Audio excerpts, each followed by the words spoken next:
Melissa and Alistair. Hello! And we are here for part 1 of coloring my coloring page with the markers. But I have a slight confession to make. I wasn't completely honest about my marker addiction. Alistair, can you forgive me? Can you please? Oh, thank you. Not only, are you gonna get down? All right, do I have this set here, but I've also got this. And this is all kinds of markers. It's not all markers, I'm proud to say.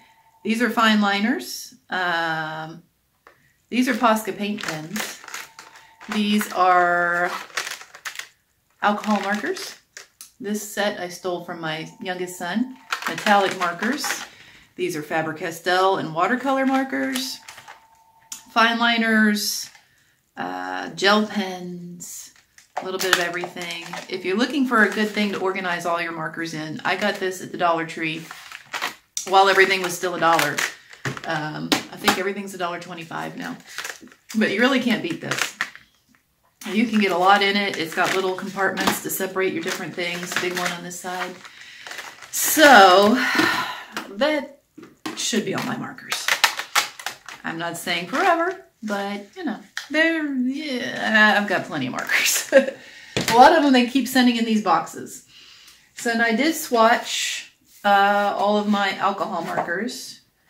Not as many as you can see. These are my swatches for my Tombow markers. You can print this off on the Tombow website, which came in very handy. As you can see, I don't have very many blanks on there. Now what I was going to do today was work on this mouse adult coloring page that I made. It's available on my website, maplewoodbookart.com. And we are going to go over how to color this with markers, but not just that. This is actually just printer paper. And I wanted to know the difference in using the markers on plain absorbent printer paper and watercolor paper, which is this. This is Canson XL watercolor paper, 7 by 10 inches. And what I did is I printed out my mouse page. I printed out a different one. As you can see, it looks a little red, and I'll explain that.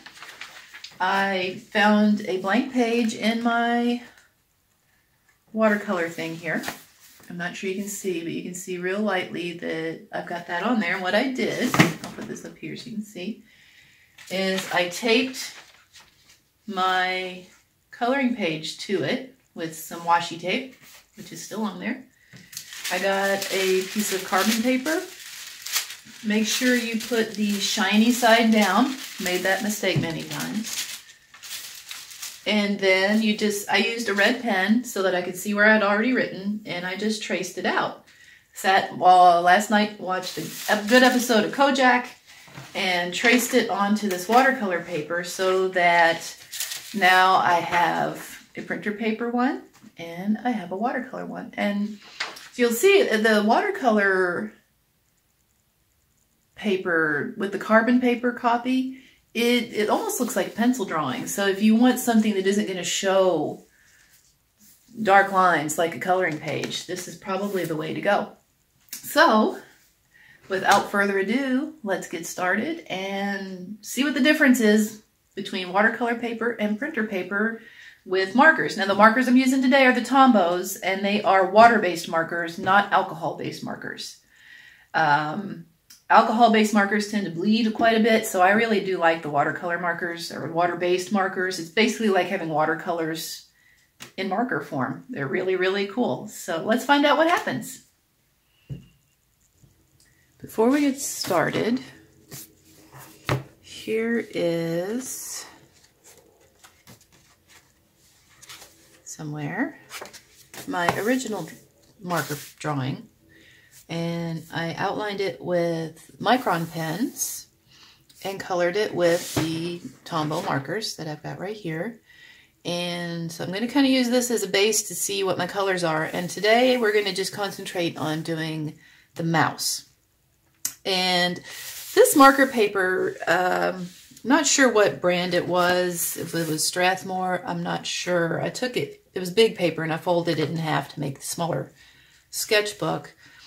I'm not sure what brand, but it did seem like the more layers you put on, the more it would pill and kind of come away. I mean, if you could feel this, it's definitely, you can tell where I've got a lot of layers. It feels rough. So I'm curious to see if the watercolor paper does better than the marker paper, and to see whether or not we can even blend on printer paper. So I'm going to leave this out where I can see it for reference. And let me see here. What colors do we want to start with here? I think I usually go from light to dark doing markers. Want to leave his chin and his chest white and go with a light brown. I think I'll go with this sand color here. Let me start with that. So I'm going to start, and these are the blenders for Tombow. They're colorless blenders. They work differently than blenders, alcohol marker blenders, which don't actually blend. I found out the hard way. They actually take away the color. They don't actually blend the color. But the water-based markers, the blenders actually do seem to blend. So I'm going to keep that out. Let me make sure it's not got any color on it, and it doesn't. All right, so, first I think I'll start with the eye. It's just really creepy when they have white eyes. Okay, so that looks a little better. Hopefully you can see what I'm doing here. This is the first time I've had the camera set up this way, so we'll see how that goes.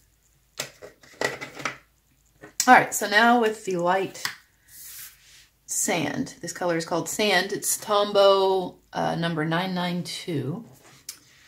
And I usually use little flicking motions and just about everything.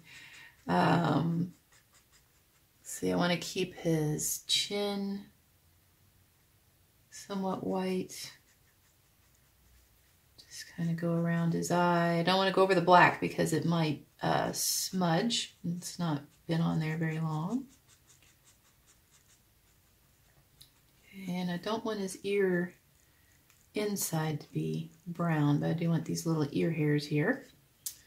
Go around the edge, and this is the back of the other ear. Kind of looks like one of the chimney stones, but it's his other ear.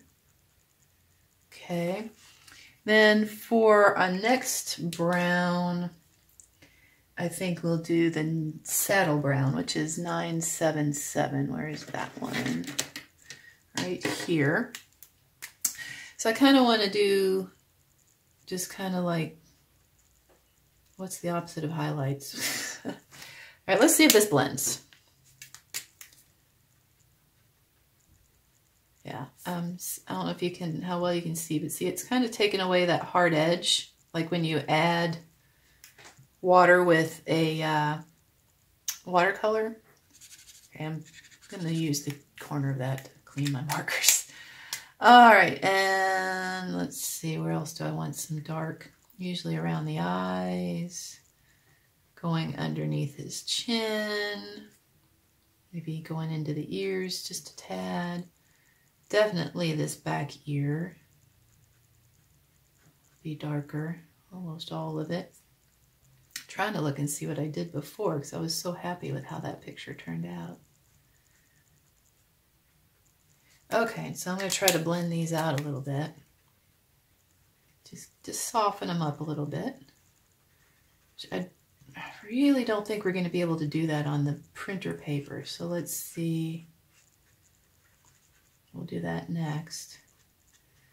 I find that it does help to do this while they're still wet, for want of a better word. They're just kind of damp.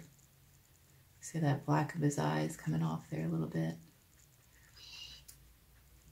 That looks pretty good. All right. I think I'll the back of his head be a little darker. He's in shadow there.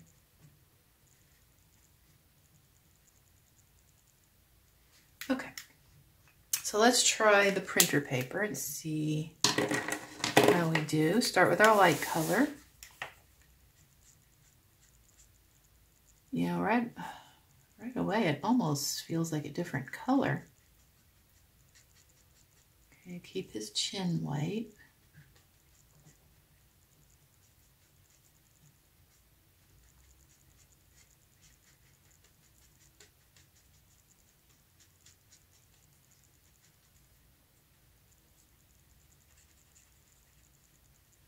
Okay. And you can see, I don't know how well you can see, but it's the paper, even just doing that little bit of his head, it's making the paper wavy. So it might be worth it just to either print it out on a heavier paper or to transfer it with carbon paper. I haven't had much success with putting watercolor paper in my printer, but it's worth, you know, if you're able to do that, I think this would definitely be worth it. So I'm going to try to be more mindful of my darker marks here.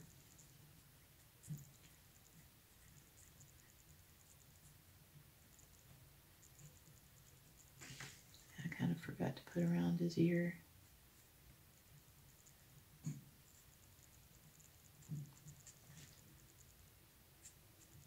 Definitely the printer paper, you're going to need to let it dry considerably between layers because it's really getting wavy. I think I can hear a cat at the door. All right, I don't know if it's even worth trying to use the blender on this or not. I'm afraid that paper's gonna, it feels,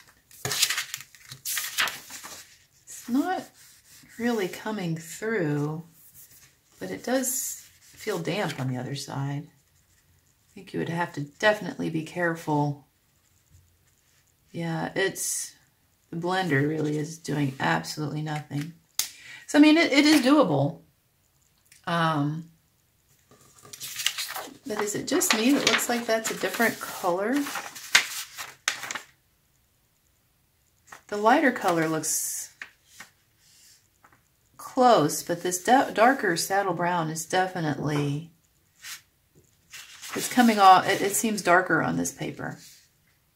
That's interesting. I have to keep that in mind considering I used, you know, printer paper to make my swatch sheet.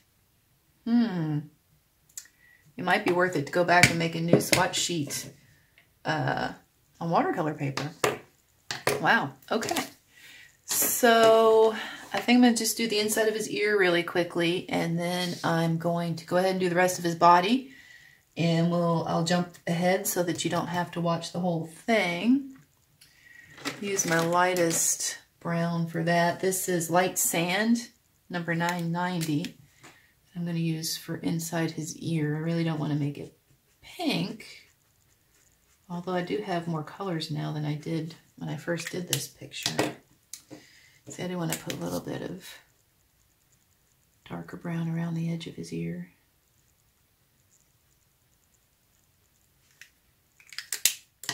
Use that blender. And I'm being very light-handed with the blender. I'm not really rubbing on it hard. I'm just kind of, you just have to experiment with it and use the lightest touch possible, and then if that's not working, get a little harder and a little harder on your touch. And let me, what color should I do his little feet and his tail? We'll do that really quickly. So I think we will do a pink for his, or should I do more of an apricot?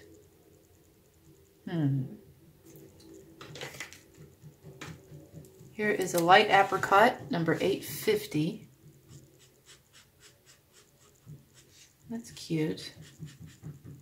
Kind of almost a flesh tone too, I guess.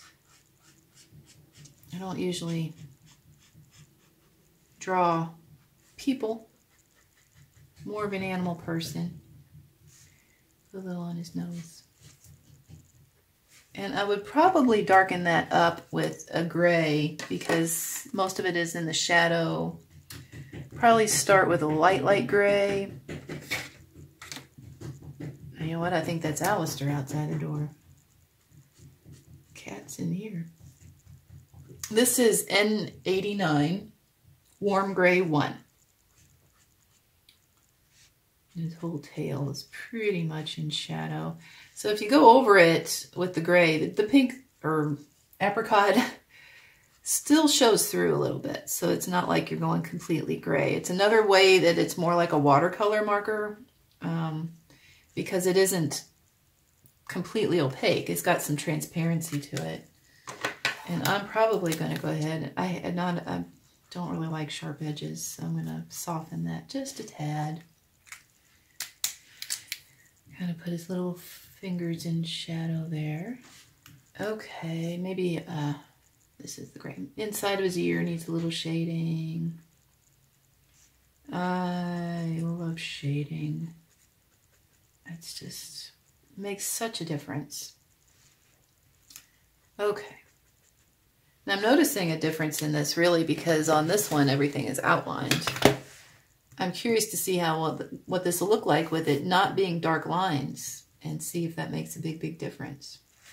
I did notice I forgot to put the hands on my clock when I was doing the tracing. So, all right, let me see. I'll do the rest of his body in the exact same way I did his head, and I'll see you on the other side. All right, so I went ahead and finished both of little Mr. Mouse here. And I'm not sure how well it'll show up on the camera or not, but to me, this one looks like a completely different color. And to be honest, I really like the color of this one better, but I like the blending on this one better. But I do like the dark lines on this one, so I probably will go back with a micron pen that I don't have with me at the moment. They're put away. And outline him. I think he will look better with a darker outline like this one. But I really like the brown on this one. Wish it could be more blended, but I mean, if you're not comparing the two, it looks just fine. Kind of forgot to leave his tummy as white as I did on the other one. I just get going with the markers and I just plow right on through. I tend to work too fast. But yeah, this is the difference. If you want to color on printer paper, it is definitely doable and it doesn't look bad at all. You just have to make sure you leave your white areas white because you can't go back and brighten something up when you're working with markers. I think I am going to go ahead and put the little glint in the eye, which always is a little finishing touch that makes it look so much better. This is a Uniball Signo Broad. I've gotten these before. They are really well they work really well for putting a little spot in the eye. See? Yay. Sometimes I'll put just another little dot, I don't know. Makes it look a little nicer. For me, it's whatever you enjoy. That is what looks good. So that is the comparison. I will probably come back and try to do maybe a little more if anybody's interested in seeing more on coloring the mouse. And don't forget, him and his little snail friend are available on my website for free. It's a download or a print, whatever you want to do. It's at maplewoodbookart.com, and you can probably find a few other things to print out there, some step-by-step instructions on some ink and wash. And I hope you enjoy and have fun. Bye!